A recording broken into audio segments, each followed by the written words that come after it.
part of English history we are covering in this presentation spans from 1603 until 1740. During this time, we have a constitutional crisis and settlement in Stuart England.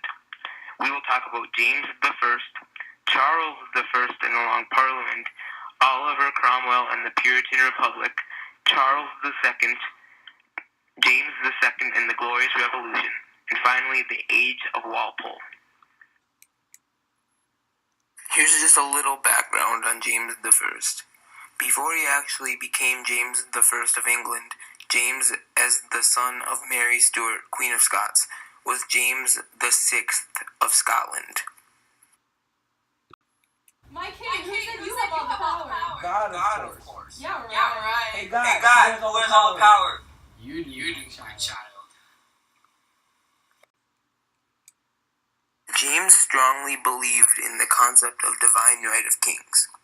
This is the belief that monarchs derive all of their power from God, therefore being superior to any earthly authority. His belief in this doctrine resulted in major independence from Parliament. This independence meant two important things. Number one, it meant that Parliament could only meet when he summoned them, which was very rare. It also meant that he resorted to methods for income that did not involve Parliament. Impositions, or heavy taxes, were his largest source of extra parliamentary income. The big picture effect of this independence from Parliament was that it had a trickle-down effect to his son, Charles I, whom Adam will talk about next. Charles I also chose to be independent from Parliament. James was heavily involved in religion. At the Hampton Court Conference in 1604, in compliance with his wishes to maintain and enhance the Anglican episcopacy, he rejected the Puritans, which were Protestants who sought to purify the Church of England. This event was extremely significant because it made the Puritans finally realize that their hopes of reformation in England would not have the chance to progress very far. The effect of this realization was that many Puritans fled to America and founded both the Plymouth Colony and the Massachusetts Bay Colony. These colonies were strictly Puritan, and they were founded in Puritan hopes of gaining the religious freedom that England denied them. One very distinct characteristic of James's ruling was his extremely corrupt court, which was due to his method of governing through favorites. The Duke of Buckingham was the most important favorite of James's, as he managed royal patronage and he sold titles to the highest bidders. The significance of James's favorites system is that it set a tone that he would govern however he would like, even if his ways were immoral. Finally, James I's seemingly pro-Catholic actions concerning other countries made England's people doubt his Protestant loyalty, leading to further opposition.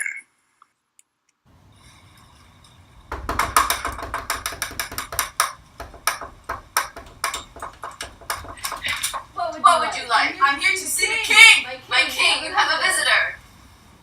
Yes? Hello. I'm a Puritan, and I'm Super Puritan.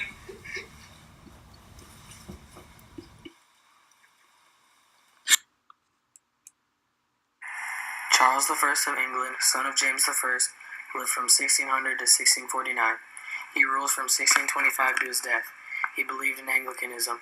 At this time, Charles had favored war with Spain, but Parliament wouldn't finance it because they didn't trust the monarchy.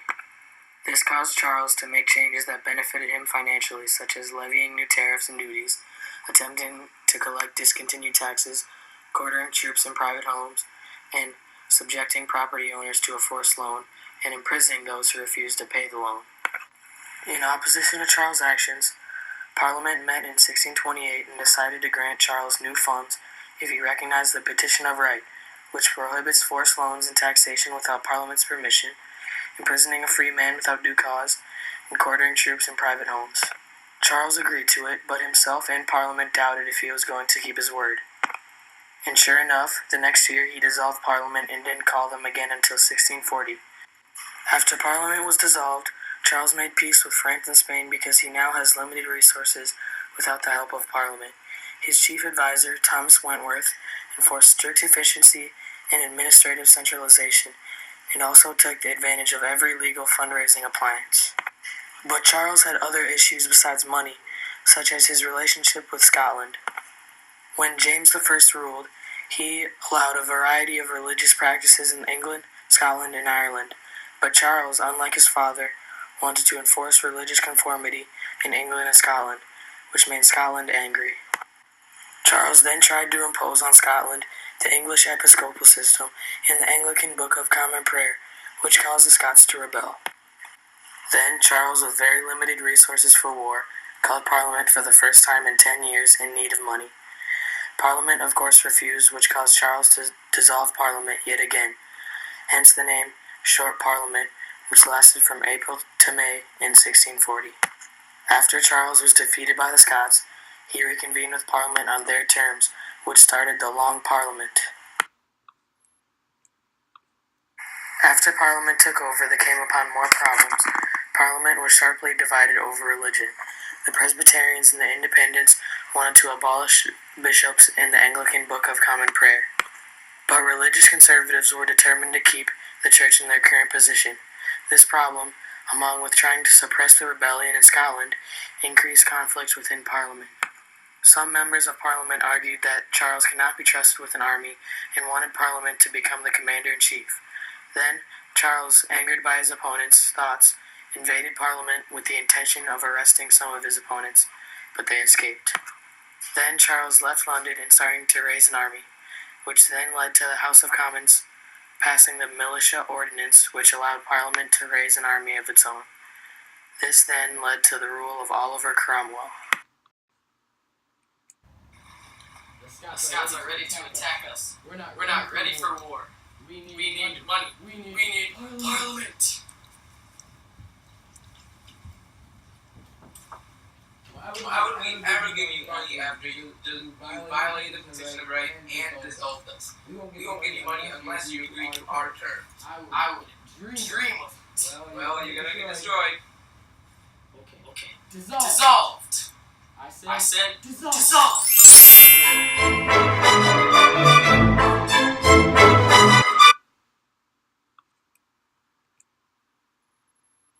Oliver Cromwell was born in 1599 and lived till 1658. He served as the head protector of the English Parliamentary Army and later ruled as Lord Protector. Cromwell is most known for reorganizing the Parliamentary Army. Him and his men, also referred to as godly men, were willing to tolerate a majority church, as long as Protestant believers were allowed to oppose it and worship outside the church. The date is January 30th, 1649, and Charles is being executed for high treason and high crime, and he is convicted as a public criminal. No, wait, Father! Father! Hurry up! Father, no! No!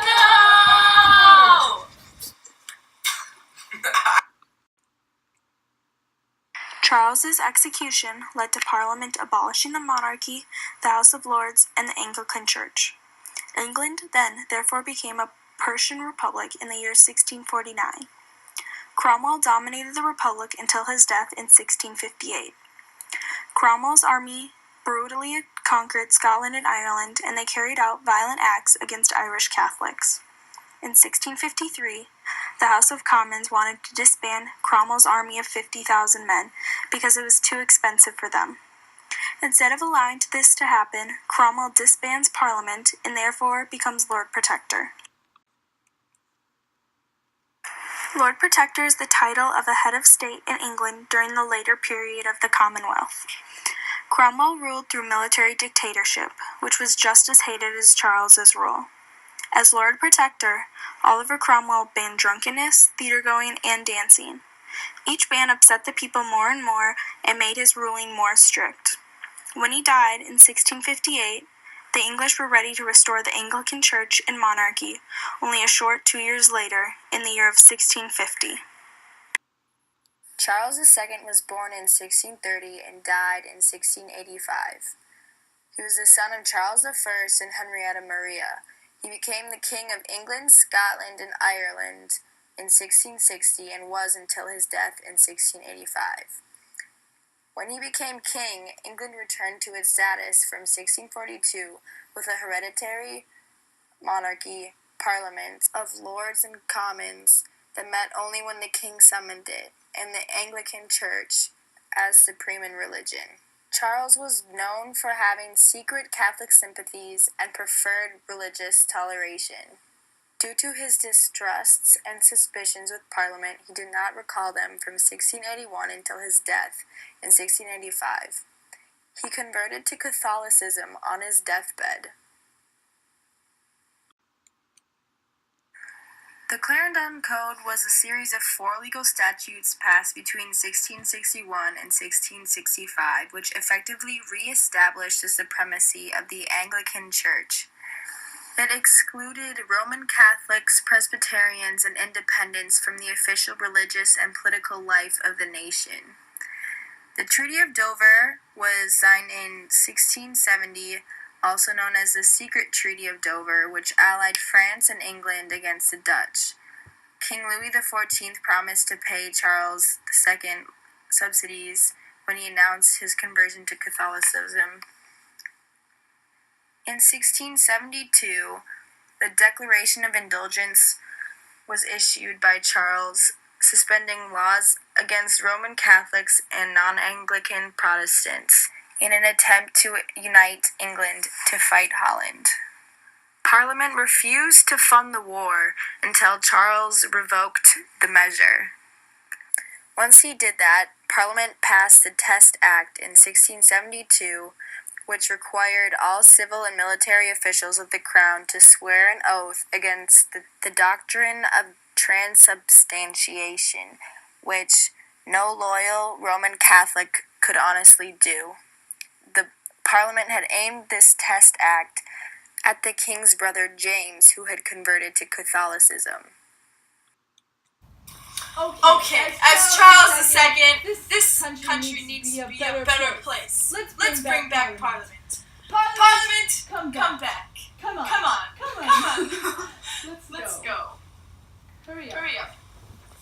Okay, I've decided I really want the Catholics and Puritans to be able to worship freely. Let's get something done on that. No, we're not doing that. Okay, well, we need some more money to fund the war. Can we get some laws on that? No, we're not doing that. Okay, screw you all. Get out of here. You're gone from the Parliament. Okay, friend, come. You're my new Parliament. Thank you. Yes. James II took the throne in 1685 after the death of his brother Charles II. When he became king, he wanted to create a Catholic nation, so he took moves to aid Roman Catholics and Protestants. This created conflict with Parliament and the Anglican Church, so he also aimed to create absolutist policies so he could rule alone. He immediately repealed the Test Act and opposed other anti-Catholic movements. In his goal of a Catholic nation, he gave high positions to Catholics in his court, as well as building up an army where he appointed Catholics to high positions there. In 1687, James issued a Declaration of Indulgence that permitted free worship and moved them towards religious tolerance. In 1688, when 7 Anglican bishops refused to acknowledge his repeal of anti-Catholic laws, he imprisoned them for seditious libel. These moves conflicted with the authority of nobles, landowners, the church, and others that thought that they had legal privileges. Because of his pro-Catholic policies and motives, James didn't have a lot of support throughout England and faced a rebellion by his nephew, the Duke of Monmouth, and another by Archibald Campbell. The English hoped that his Protestant daughter Mary would inherit the throne, but in 1688, his Catholic second wife gave birth to James Francis Edward. Fearing the Catholic succession because of the Catholic heir to the throne, parliamentary opposition invited William III of Orange to invade England in order to preserve the Anglican Church and parliamentary government. William was the husband of James's first daughter Mary, and they were also cousins. which is obvious because they look a lot alike. He invaded in November 1688 with popular support. James fled to France, and in 1689, William and Mary were declared the new joint monarchs, and this was called the Glorious Revolution. Their reign had large effects, many of which were anti-Catholic. The Bill of Rights prohibited Catholics from occupying the English throne, followed by the Toleration Act in 1689 that permitted free worship by Protestants and outlawed Roman Catholics. They also moved Britain towards modern economic activity and somewhat of a religious tolerance. Opposite of James II, who was fond of the absolutism of France, they changed foreign policy to a direct opposition to France. In 1701, the Act of Settlement said that the throne would go to the Protestant House of Hanover at the death of the heir of William III, who was Queen Anne. At her death in 1714, George I became the King of Great Britain, leading to the Age of Walpole. I need new positions for my court and army auditions. I'm educated. Next. I'm politically savvy. Next. I'm war wise. Next. I'm Catholic. Yes. You get it. Next, I will be talking about Sir Robert Walpole. Walpole, who is now regarded as the de facto first Prime Minister of England, had control in government from 1721 to 1742. His success was due to three main factors. First, he had tremendous royal support, allowing him to control without much dissent. Second, he handled the House of Commons, which is the lower house of Parliament, with great skill. Lastly, he had great control of government patronage.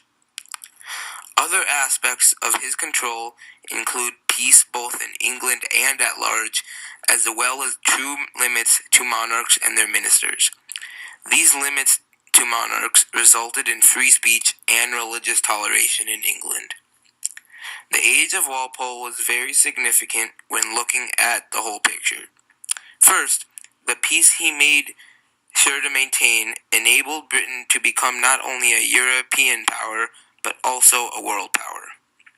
Second, the political life and values that existed during this time became both a model for progressives who questioned absolutism and a model for later systems established in the North American colonies.